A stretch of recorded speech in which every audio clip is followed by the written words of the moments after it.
The Art of Flocking, Cultural Stewardship in the Parks, is a collaboration between the Chicago Park District, the Terra Foundation for American Art, Art Design Chicago Initiative. And it was inspired by writer, doula, and pleasure activist Adrienne Maree Brown, who wrote a really inspirational book called Emergent Strategy. This idea of artists and organizers working as a flock, the idea of really listening deeply to nature, really building on concepts of biomimicry and speculative fiction, learning from the lessons of Octavia Butler. These are all really foundational in Adrienne Maree Brown's Emergent Strategy, and they inspired this project. The Art of Flocking specifically talks about birds and talks about how birds flock together. But then also, like, if there's a change of wind, you're going in a different direction and one bird will take over, so that there's not one leader, that it changes, the leadership changes depending on which direction you're going in the wind. And so the Art of Flocking is a combination of those readings from Emergent Strategy.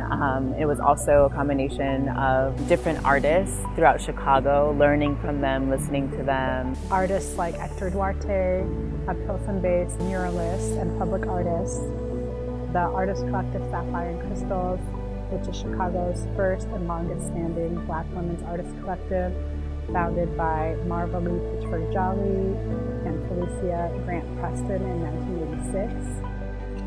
Our summer began at the Southside Community Arts Center, where our teaching artists and facilitators had a chance to meet members from Sapphire and Crystals, both as part of a panel and as part of individual interviews, as part of a gathering, which was a day-long celebration of art, music, and culture that was hosted at the Southside Community Arts Center. Sapphire and Crystals is a gathering of Black women's voices, Black women's ideas, Black women's talents. Sapphire and Crystals was the first show that I had in a gallery space. So that, I was just, totally excited and pumped up. And the first one in 1987 was right here in the Southside Community Arts Center. But as more people came on and it grew, it became not just Sapphire and Crystals, the exhibition, but Sapphire and Crystals, the group. It was one of the rare opportunities, really, for African American women artists to have an opportunity and a venue to exhibit. A lot of us as women had similar issues with accessibility, and even, quite frankly, the idea of putting a show on solo, for example, is pretty overwhelming. So when you can come together with a dozen other people and we can share responsibilities. I mean, we produced catalogs, I think, for each show, which was a lot of work. Thank you, Juarez. Really, exactly. But those are important documents to have, and those are important opportunities for us to speak about our own narrative. I can remember some of the wonderful meetings that we would have at Marva's, either up in the condo or downstairs in her studio. But the kind of support that we gave each other was just, in my opinion, phenomenal. Marva Jolly was kind of our founding mother in Sapphire and Crystals. She's a sapphire and we were the crystals. Felicia Grant Preston and her brought a number of women together to discuss this as a collective and what we could do. Me in particular, I felt I was the real rookie of the group, and I just felt a lot of love and support that I probably would not have developed as an artist had it not been for Sapphire and Crystals. My own technique is rooted more kind of in a fascination. We need Black women, and you need Black women artists. If you look back at our history as a city, Black people have been a very strong vein in our creative history. If you look at the whole history of WPA and the Southside Community Arts Center, it's been a good chunk of our contemporary and modern history in Chicago has a very strong African American component. And we really can't afford to lose any part of our creative history. And especially this one here, that even though it's not codified as a brick and mortar institution, it's still very much a virtual institution where young artists are still like, well, how can I join? How can I be a part of this? And to not have it there creates this sort of misguided notion that maybe we did not have a culture. And for us to have survived for 30 years means that we have, not just us as a collective, but Black women artists in general. I think that as a teaching artist, it was really important to meet the artists that we were talking about. I feel like Sapphire and Crystals was sort of like this collective that acted as their like own sort of flock that depended on one another in order to like survive like in the art world. And they do a lot of work to do with like ancestry, history, ritual, themes surrounding that, and community togetherness. Those elements of being in community and with one another, we're all woven in together, and we're a huge part of the way that we design the curriculum. The experience for me has been just really kind of confirming that art is a solution, art is a way to bring people together. And doing the kind of art flocking and green leadership with their own confidence to do things, to create art or to register to vote or to make something happen in the community is kind of what everybody needs to be learning, so that ownership is felt by a new generation to this place.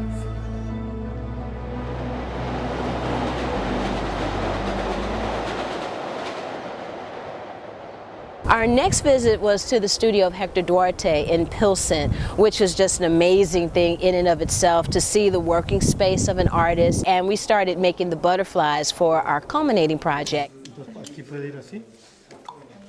Mi nombre es Héctor Duarte, soy pintor y vivo aquí en Pilsen, dentro de un gigante que está afuera. Dentro de un gigante. Pinté este mural afuera que se llama Gulliver en el País de las Maravillas.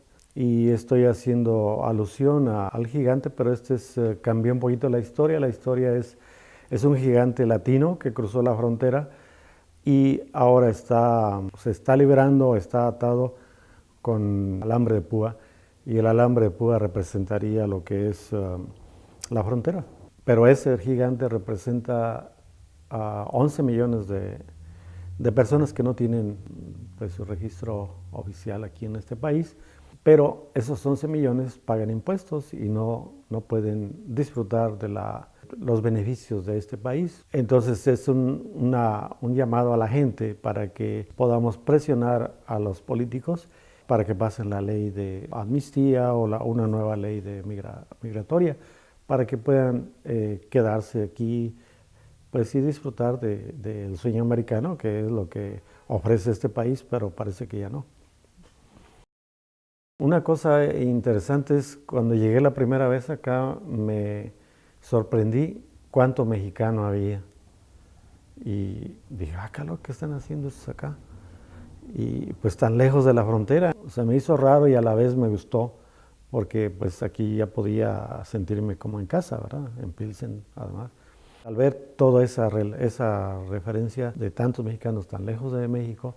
Y después me di cuenta, aprendí que había unas mariposas que iban de Canadá hasta Michoacán. Dijo, pues en mi estado, ¿qué pasó? Porque yo no sabía eso. Nadie sabía en realidad.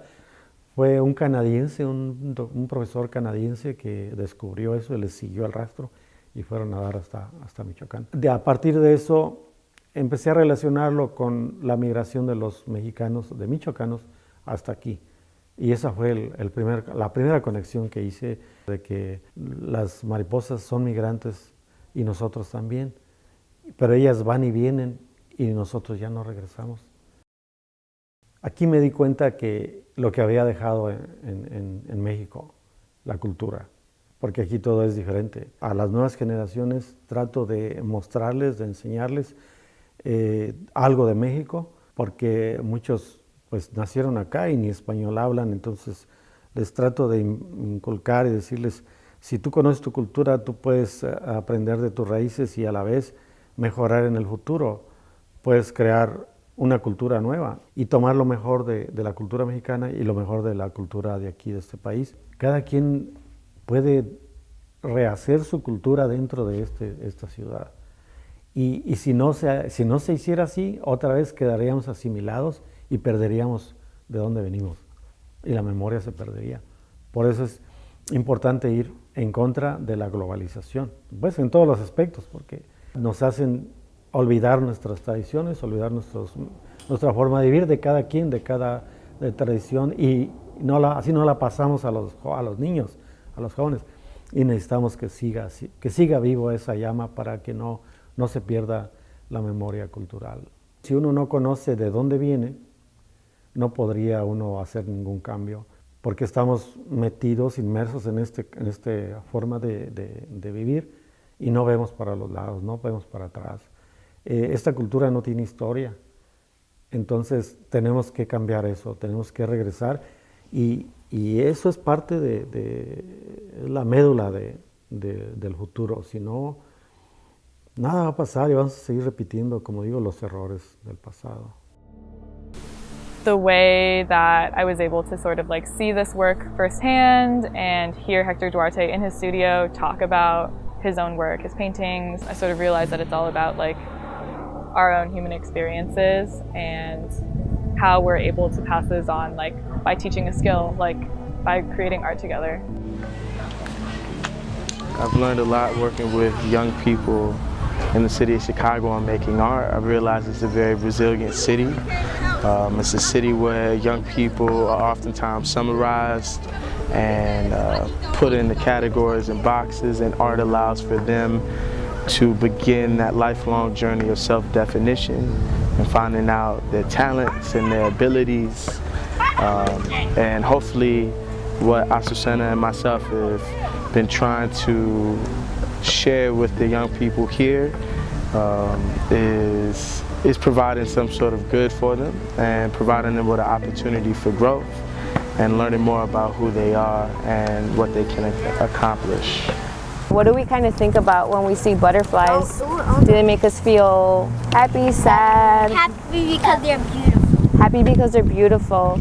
Youth just love making art. They love exploring with the material. They love learning about the artists we're introducing them to, especially because, you know, at school they learn a lot about typical artists like Picasso, Van Gogh, but they never, you know, sometimes they don't get the opportunity to learn about Chicago-based artists. So it's really nice just giving them this artwork that comes from, you know, people that are from here, from Chicago, especially people of color, because I feel that youth need to learn about, you know, art doesn't just come from one person, it comes from many different cultures. One artist that I got to meet through Young Cultural Stewards was Hector Duarte, and I kind of really liked meeting him because I'm Mexican, he's Mexican, he was from that background, and his murals have so much of a story behind them, which is really nice to see that artists really care about what they bring to the world. And it's amazing to see how when he tells the story of how he came and what inspires him, it like really touched my heart because it's like the power of art, I guess you could say. As an artist, as a creative, you need to have a variety of different experiences to fill your creative well. And even in developing as an artist, it's important for you to see your forebears, to see your elders, to see models of success that are doing the same sorts of things that you might like to do.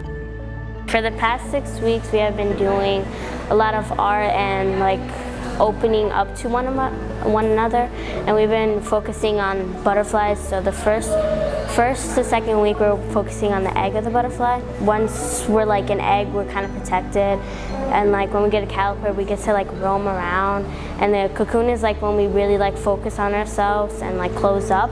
But then once we come out, it's like a butterfly, and you could see how we have changed. There's elements of the butterfly and it connecting back to the themes of the art of flocking and nature. I think it's really profound because it really is relating it to the idea of complete transformation. I think that it's important to talk about power and transformation in these communities because so many times it feels like we don't have power and we don't have control over the things that happen in our surroundings, and we're trying to, I guess, plant the seed that, one, we do have power and we can use art as a form of, like as a tool, that we can change our communities ourselves, that we, one, can change ourselves, that we're the ones that we've been waiting for. We don't need anybody else. Through Young Cultural Stewards and Art Seed, our hope is to use the ideas and the trauma and the joys and the, you know, like the desires of the youth, and really show them that that is the stuff that we can use, that you use and you consciously use to become something completely different, you know, something that is like beyond your wildest dreams. The most powerful part of this summer yet has been painting with an artist.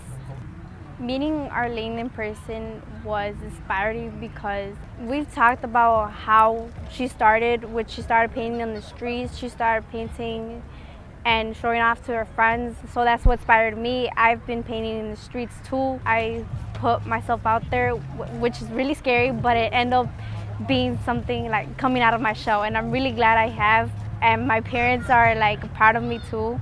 All these artists I met inspired me to do more art and to be something I couldn't imagine I would be. I'm from the South Side, so seeing work like this being done in my particular neighborhood is beautiful, and just to be a part of it is life-changing because you get to make an immediate impact on not only your neighborhood but kids that will affect them in their future. And it's imperative that our work is being done in these communities because these are the communities that lack resources and also lack faces in the community. So it's even more empowering for them to see individuals that look like them and sound like them doing work in their community, and to let the youth know that we care for them. This is like one of the first programs that are just very intentional about being present in like marginalized communities and being like a positive presence that is all about like giving and growing and like learning. Like when I first got to the park and the field trip, I only knew about like 2 or 3 people, including my sister. So I ain't know many of the people, but then we started hanging out a little bit more at the field trips, you know. Everybody got to know each other, and we have like good talents out here, and so we just put them to use. I think it's important that we learn about each other because other people are so evolved around themselves, they're not really opening up to other people. And once you get to know other people, you get to know other stories and other backgrounds. In addition to the art making, I think a really huge part of the program was this sort of like social and emotional world that we as teaching artists, and also like the kids in the park that were participating in the program, was sort of navigating together.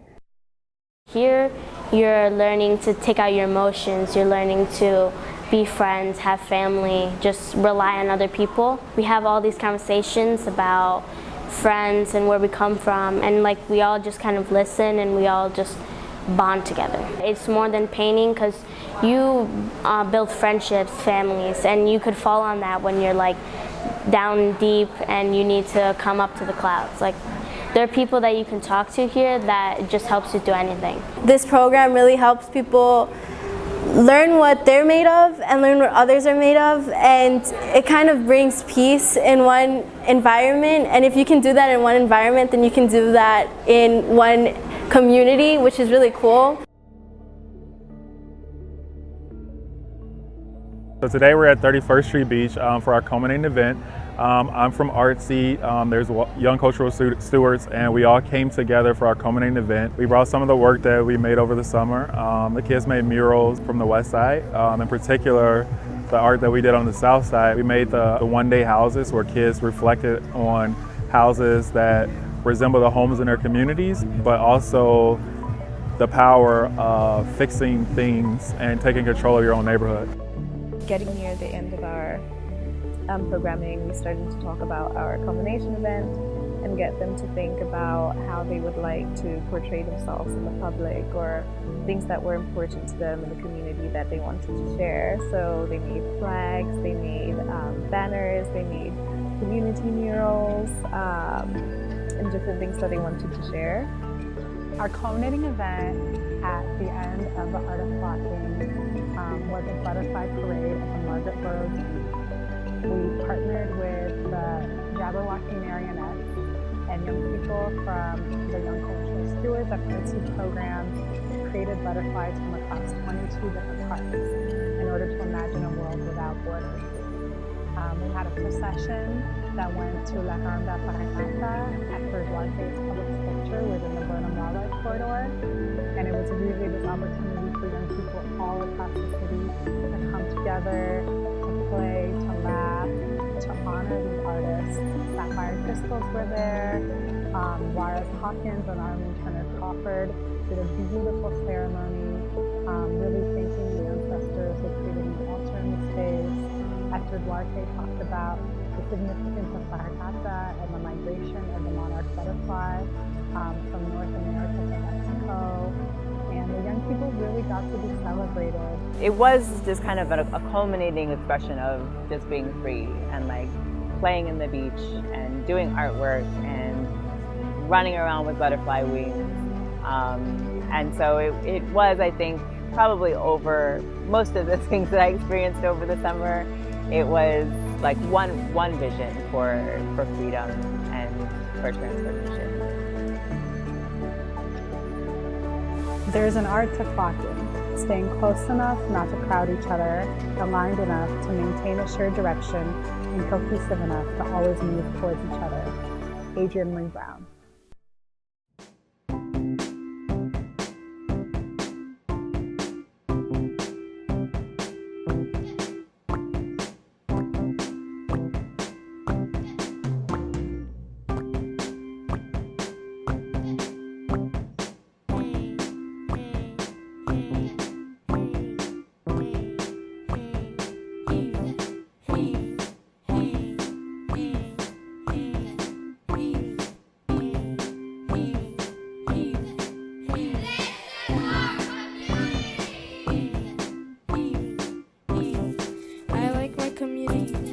It's